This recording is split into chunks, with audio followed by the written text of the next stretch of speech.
ಮಾಡ್ತಾರೆ ಅಂತ ಕೂಡ ಹೇಳಿದ್ದಾರೆ. ಇದು ಪ್ರಥಮವಾಗಿ ಹೇಳುದಲ್ಲ, ಹೇಗೆ ತಪ್ಪಿಸ್ಕೊಳ್ತಾ ಇದ್ದಾರೆ ನಾನೇನು ಹೇಳಿಲ್ಲ ಅಂತ ಹೇಳಿ.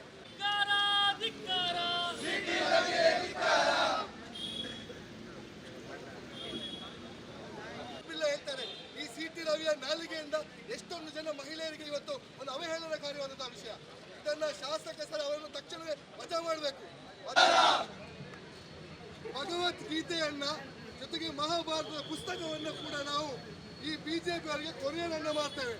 ಯಾಕಂದ್ರೆ ಇಲ್ಲಿ ಪ್ರತಿಭಟನೆ ಸಂದರ್ಭದಲ್ಲಿ ಅದನ್ನು ತರುವುದು ಸರಿಯಲ್ಲ ಅಂತ ಹೇಳಿ ನಾವು ತಂಡ ತಗೊಂಡು ಬಂದಿಲ್ಲ. ಆದರೆ ಸಿಟಿ ರವಿಯವರ ಮನೆಗೆ ಜೊತೆಗೆ ಬಿಜೆಪಿ ಕಚೇರಿಗೆ ಅದನ್ನು ಕೊರಿಯರ್ ಮಾಡ್ತೇವೆ. ಯಾಕಂದ್ರೆ ಕೇವಲ ನೀವು ನಿಮ್ಮ ಸನಾತನ ಧರ್ಮ ಪಕ್ಷ ಅಂತ ಹೇಳಿದ್ರೆ ನಡೆಯುವುದಿಲ್ಲ, ಅದನ್ನ ಪಾಲಿಸಬೇಕು. ನಿಮ್ಮ ರಾಷ್ಟ್ರದಲ್ಲಿ ನಿಮ್ಮ ನಾಯಕರು ನಿಮಗೆ ಜೀವನ ಹಾಕಬೇಕು. ಯಾಕಂತ ಹೇಳಿದ್ರೆ ಒಂದು ಮಹಿಳೆಗೆ ಗೌರವ ಕೊಡದ ರೀತಿಯಲ್ಲಿ ನಡ್ಕೊಂಡಿದ್ದೀರಾ, ಅದಕ್ಕೆ ನಿಮ್ಮ ನಾಯಕರು ಸಮರ್ಥನೆ ಮಾಡ್ಕೊಳ್ತೀರಲ್ಲ, ನಿಮಗೆ ನಾಚಿಕೆ ಇದೆ ಬಿಜೆಪಿ ಅವರೇ. ಈ ಸೀರೆಯನ್ನ ಹಾಗೂ ಈ ಬಳೆಯನ್ನ ದಯವಿಟ್ಟು ಸಿಟಿ ರವಿಗೆ ತಾವು ನೀಡಬೇಕು. ಇದನ್ನ ಹುಡ್ಕೊಂಡು ಸಿಟಿ ರವಿ ನಾಳೆಯಿಂದ ಸದನಕ್ಕೆ ಹೋಗ್ಲಿ. ನಾವೀಗ ಬಿಜೆಪಿ ಕಚೇರಿಗೆ ಮುತ್ತಿಗೆಯನ್ನ ಹಾಕ್ತಾ ಇದ್ದೇವೆ. MSC ವತಿಯಿಂದ ಆ ಮುತ್ತಿಗೆಯನ್ನ ಹಾಕ್ತಾ ಇದ್ದೇವೆ. ಬಂಧುಗಳೇ, ಇವತ್ತು ಬಿಜೆಪಿಯವರು ಕಾಂಗ್ರೆಸ್ ಕಚೇರಿಯನ್ನು ಮುತ್ತಿಗೆ ಹಾಕಲಿಕ್ಕೆ ನಿನ್ನೆ ಬಂದಿದ್ರು. ಆದರೆ ಇವತ್ತು ಈ ರಾಜ್ಯದಲ್ಲಿ ಬಿಜೆಪಿ ಸರ್ಕಾರದ ಗುಂಡಾಗಿರಿ, ಮಹಿಳೆಯರನ್ನು ಅವಮಾನಿಸುವುದು, ದೇಶದಲ್ಲಿ ಇವತ್ತು ಡಾಕ್ಟರ್ BR ಅಂಬೇಡ್ಕರ್ ಅವರು ಈ ದೇಶಕ್ಕೆ ಯಾರು ಸಂವಿಧಾನವನ್ನು ತಂದುಕೊಟ್ಟರು, ಯಾರು ಈ ದೇಶದ ಪ್ರಜಾಪ್ರಭುತ್ವವನ್ನು ರಕ್ಷಣೆ ಮಾಡಿದರು, ಯಾರು ಈ ದೇಶವನ್ನು ಗೌರವಯುತವಾಗಿ ನೋಡುವಂತೆ ಮಾಡಿದರು, ಯಾರು ಈ ದೇಶದ ಎಲ್ಲ ವರ್ಗದ ಜನರಿಗೆ ರಕ್ಷಣೆ ಕೊಡುವಂಥ ಸಂವಿಧಾನ ಕೊಟ್ಟರು, ಅಂಥವರಿಗೆ ಇವತ್ತು ದೇಶದಲ್ಲಿ ಅವಮಾನ ಮಾಡ್ತಕ್ಕಂಥ ಕೆಲಸ ಬಿಜೆಪಿಯ ನಾಯಕರಾಗಿರ್ತಕ್ಕಂಥ ಅಮಿತ್ ಶಾನವರು ಮಾಡಿದರು. ಅಂದರೆ ಒಬ್ಬ ಕೇಂದ್ರದ ಗೃಹ ಮಂತ್ರಿಯಾಗಿ ಲೋಕಸಭೆಯಲ್ಲಿ ಅಂಬೇಡ್ಕರ್ ಅಂಬೇಡ್ಕರ್ ಅಂಬೇಡ್ಕರ್ ಅಂತ ಯಾಕೆ ಹೇಳ್ತೀನಿ?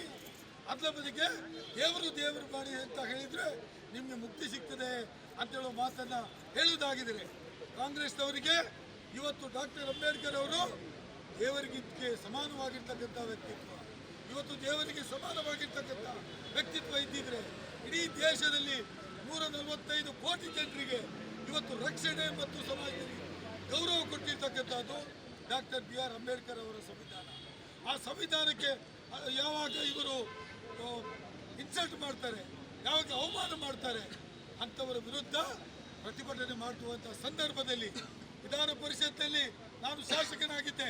ಆ ವಿಧಾನ ಪರಿಷತ್ತಿನ ಎದುರಿನಲ್ಲಿ ಒಬ್ಬ ಸಿಟಿ ರವಿ, ಲೂಟಿ ರವಿ, ಕೋಟಿ ರವಿ ಇವತ್ತು ದೇಶವನ್ನು ಇವತ್ತು ನಾನಾ ಮರ್ಯಾದೆ ಏನೂ ಇಲ್ಲದೆ ನಾವು ಮಹಿಳೆಯರಿಗೆ ರಕ್ಷಣೆ ಮಾಡ್ತೇವೆ, ಅಮ್ಮನಿಗೆ ರಕ್ಷಣೆ ಮಾಡ್ತೇವೆ, ಭಾರತ್ ಮಾತಾ ಕಿ ಜೈ ಅಂತ ಹೇಳುವಂಥ ಈ ನಮ್ಮ ಕೋಟಿ ರವಿ ವಿಧಾನ ಪರಿಷತ್ತಲ್ಲಿ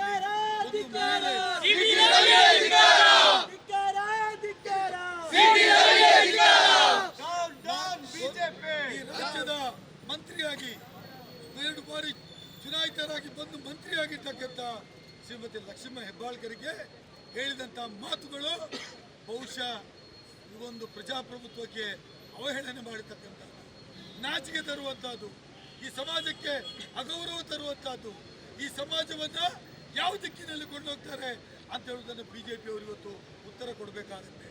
ಬಿಜೆಪಿಯವರು ಮೊದಲು ಹೇಳಿದರು, ನಾನು ಹೇಳಲೇ ಇಲ್ಲ, ನೀವು ಬೇರೆ ಅರ್ಥ ಮಾಡಿದ್ದೀರಿ ಅಂತ ಹೇಳಿದರು. ಇವತ್ತು ಮೀಡಿಯಾದಲ್ಲಿ ಎಳೆಯಾಗಿ ಅವರು ಹೇಳಿದಂಥ ಮಾತುಗಳು ಕೇಳಿದಾಗ ಬಿಜೆಪಿಯವರ ಉತ್ತರ ಏನು ಅಂತ ನಾನು ಪ್ರಶ್ನೆ ಮಾಡಲಿಕ್ಕೆ ಬಯಸ್ತಾ ಇದ್ದೇನೆ. ಇವತ್ತು ಪೊಲೀಸರು ಅವರ ವಿರುದ್ಧ ಕ್ರಮ ತೆಗೆದುಕೊಂಡ್ರೆ, ಕಾನೂನು ಪ್ರಕಾರ ಕ್ರಮ ತೆಗೆದುಕೊಂಡ್ರೆ ಈ ದೇಶದಲ್ಲಿ ಕಾನೂನು ಇಲ್ಲ, ಈ ರಾಜ್ಯದಲ್ಲಿ ಸರ್ಕಾರ ಇಲ್ಲ, ಇದು ಪೊಲೀಸ್ ರಾಜ್ಯ ಇದೆ, ಗುಂಡಾ ರಾಜ್ಯ ಇದೆ, ಎಮರ್ಜೆನ್ಸಿ ಇದೆ ಅಂತೇಳುವ ಮಾತನ್ನು ಹೇಳಲಿಕ್ಕೆ ಹೊರಟಿದ್ದಾರೆ. ಬಿಜೆಪಿಯ ಮಾತನ್ನು ನಾವು ಖಂಡಿಸ್ತೇವೆ. ಏನು ಸಿಟಿ ರವಿ ಅವರು ಈ ಮಾತನ್ನು ಹೇಳಿದ್ದಾರೆ ಅದಕ್ಕೆ ಖಂಡಿಸ್ತಾ ಇದ್ದೇವೆ.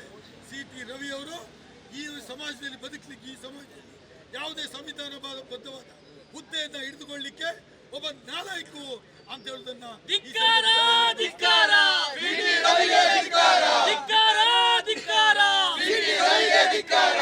ಇವತ್ತು ಸಿಟಿ ರವಿ ಅವರು ಏನಾದರೂ ವಿಧಾನ ಪರಿಷತ್ ಶಾಸಕರಾಗಿದ್ದಿದ್ರೆ ಅದು ಡಾಕ್ಟರ್ BR ಅಂಬೇಡ್ಕರ್ ಅವರ ಕೊಡುಗೆ ಅಂತ ಹೇಳುವುದನ್ನು ಅವರು ಮರೆಯಲಿಕ್ಕೆ ಕೂಡುದು.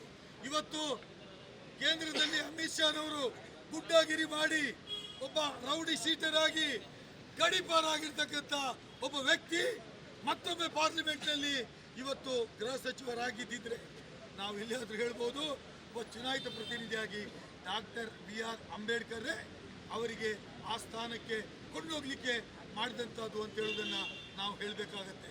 ಒಬ್ಬ ಗಡೀಪಾರಾದಂಥವ್ರು, ಗೂಂಡಾ ಕಾಯ್ದೆ ಅಡಿಯಲ್ಲಿದ್ದಂಥವ್ರು ಮತ್ತೊಮ್ಮೆ ಚುನಾವಣೆಗೆ ನಿಂತು ಲೋಕಸಭೆ ಹೋಗಿ ಅವರು ಏನಾದರೂ ಇವತ್ತು ಗೃಹ ಸಚಿವರು ಆಗಿದ್ದಿದ್ರೆ ಅದಕ್ಕೆ ಡಾಕ್ಟರ್ ಅಂಬೇಡ್ಕರ್ ಅವರು ಕಾರಣ ಹೌದಾ ಅಲ್ವಾ ಅಂತ ಹೇಳೋದನ್ನು ಇವತ್ತು BJP ಅವರು ಹೇಳಬೇಕಾಗತ್ತೆ.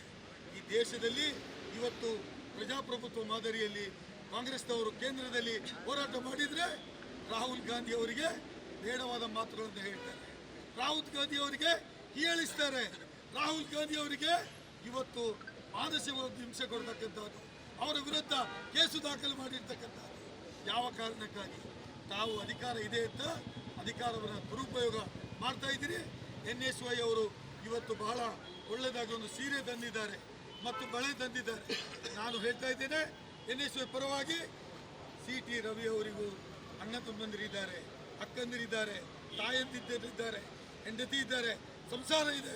ಅವರು ಈ ರೀತಿ ಮಾತುಗಳನ್ನು ಆಡುವ ವ್ಯಕ್ತಿಗೆ ಸರಿಯಾದ ಉತ್ತರ ಕೊಡಲು NSY ಇವತ್ತು ಮುಂದಾಗಿದೆ. NSY ಅವರನ್ನ ನಾನು ಅಭಿನಂದಿಸ್ತೇನೆ.